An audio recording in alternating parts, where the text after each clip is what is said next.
उत्तर प्रदेश और उत्तराखंड में खबरों की दुनिया का नया बादशाह। सिर्फ खबर की। नमस्कार जनाभास से मैं शुभम सोमवंशी आप सभी का स्वागत करता हूं। आज हमारे साथ जो शख्सियत हैं वह हैं all India Congress working committee के राष्ट्रीय महासचिव बीरेंद्र प्रताप सिंह जी। इनसे हम जानेंगे कि वर्तमान समय में कांग्रेस की प्रमुख कमियां क्या हैं। नमस्कार बीरेंद्र जी, स्वागत है आपका हमारे प्रोग्राम खास मुलाकात में। मैं आपसे पहला प्रश्न ये जानना चाहता हूं कि कांग्रेस के टूटकर बिखरने की प्रमुख वजह क्या है। बहुत बहुत धन्यवाद। ऐसा है कि कांग्रेस पार्टी सिर्फ इलेक्शन के टाइम में कार्यकर्ताओं पर अपनी निगाह डालती है। उसके पहले सारे लोग बस एसी में ही बैठने वाले मिलते हैं। कथनी और करनी में काफ़ी अंतर हो रहा है। वर्तमान समय में जो सही कार्य करने वाले हैं उन पर गौर नहीं किया जा रहा है और जो चाटुकार हैं उनको ज़्यादा प्रश्रय दिया जा रहा है। सबसे बड़ा कारण कांग्रेस के पिछड़ने का यही है। और दूसरा सबसे बड़ा कारण यह है कि विपक्ष है तो जो गलतियां हैं, सरकार द्वारा जो गलत नीतियां हैं उनका विरोध किया जाए, जो सही है उनका विरोध न किया जाए। उसका दुष्प्रभाव जनता के ऊपर पड़ जाता है। इसलिए कांग्रेस वालों को अपने में संयम रख करके जब तक कार्यकर्ताओं पर ध्यान नहीं देंगे तब तक कांग्रेस इसी प्रकार से टूटती रहेगी। अच्छा ये बताइए, कांग्रेस में क्या वही टिक सकता है जिसे चाटुकारिता आती हो? देखिए, जहाँ तक चाटुकारिता की बात है, हिंदुस्तान की कोई ऐसी पार्टी नहीं है जहाँ चाटुकारिता न हो। कांग्रेस में भी है। जब सत्ता में रहते हैं तो ज़्यादा चाटुकार हो जाते हैं और जब सत्ता से विमुख होते हैं तो चाटुकारों की कमी हो जाती है। और वही चाटुकार जो सत्ता में रहते हुए चाटुकारिता करते हैं, सत्ता में हट जाने के बाद वही बिखर कर दूसरी पार्टी में चले जाते हैं।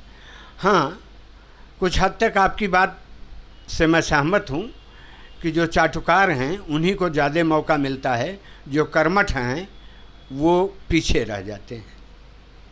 अध्यक्ष पद के चुनाव को अगर देखा जाए तो कांग्रेस पार्टी हमेशा सिर्फ दो ही चेहरे फ्रंट पे रहते हैं, ऐसा क्यों है? देखिए, सबसे पहली बात तो यह है कि उस परिवार का बलिदान हिंदुस्तान के लिए अविस्मरणीय है।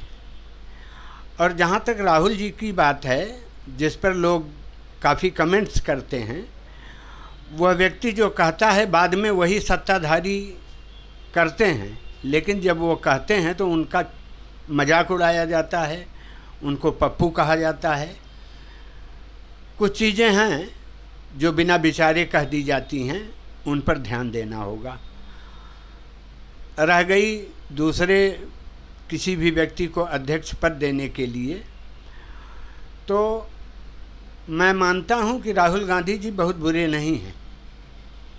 अगर उनको पार्टी का अध्यक्ष बनाया जाए और सही रूप में उनका सहयोग दिया जाए, वो लड़ाई लड़ते हैं, कर्मठ हैं। हाँ, कहीं कहीं लोगों के बहकावे में आकर कुछ ऐसी बातें ज़रूर कह जाते हैं जो पार्टी के लिए अहित हो जाता है। वर्तमान सरकार के कार्यकाल को आप किस प्रकार से देखते हैं? देखिए, इतनी निकम्मी सरकार हमने आज तक नहीं देखी। कुछ चीज़ें तो इनकी बहुत ही सराहनीय हैं, जिनकी सराहना हर पार्टी को करनी चाहिए, लेकिन कुछ ऐसी चीज़ें हैं जिनका जितना ज़्यादा विश्लेषण किया जाए, जिसके बारे में जितना ज़्यादा यह कहा जाए कि यह बड़ा विद्रूप रूप है, कम ही होगा। देश की अर्थव्यवस्था बिल्कुल इस समय चरमराई हुई है। महंगाई अपने चरम सीमा पर है। जातिवादिता और धर्म इस प्रकार से लोगों पर हावी होता चला जा रहा है कि लगता है कि आने वाले 20 वर्षों में इसका खामियाजा लोगों को देखने को मिलेगा। सत्ताधारी यह सोच रहे हैं कि अब हमें ही सत्ता में रहना है, यह सोचकर काम किया जा रहा है, जो कि जनतंत्र में बिल्कुल ही नाकाबिले बर्दाश्त है। अच्छा, वर्तमान समय में एक बहुत ही बड़ा विवाद चल रहा है, ज्ञानवापी मंदिर मस्जिद विवाद। इस पर आप क्या कहना चाहते हैं, और इसको अगर देखा जाए तो मुस्लिम समाज से आपको क्या अपेक्षाएं हैं? बहुत सही प्रश्न आपने पूछा। आज का बिल्कुल ज्वलंत उदाहरण है ये।